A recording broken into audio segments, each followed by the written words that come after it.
As Jesus was walking down the road, a man ran up to him. He knelt down and asked, "Good teacher, what can I do to have eternal life?" Jesus replied, "Why do you call me good? Only God is good. You know the commandments. Do not murder, be faithful in marriage, do not steal, do not tell lies about others, do not cheat, respect your father and your mother." The man answered, "Teacher, I have obeyed all these commandments since I was a young man." Jesus looked closely at the man. He liked him and said, "There's one thing you still need to do. Go and sell everything you own.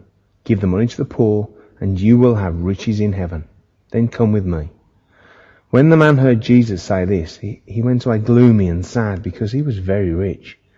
Jesus looked around and said to his disciples, "It's hard for rich people to get into God's kingdom." The disciples were shocked to hear this.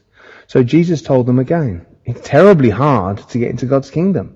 In fact, it's easier for a camel to go through the eye of a needle than for a rich person to get into God's kingdom. Jesus' disciples were even more amazed. They asked each other, "How can anyone ever be saved?"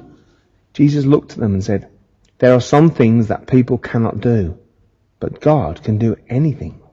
Peter replied, "Remember, we left everything to be your followers?" Jesus told him, "You can be sure that anyone who gives up home or brothers or sisters or mother or father or children or land for me and the good news will be rewarded. In this world they will be given 100 times as many houses and brothers and sisters and mothers and children and pieces of land, though they will also be ill-treated. And in the world to come they will have eternal life. But many who are now first will be last, and many who are now last will be first."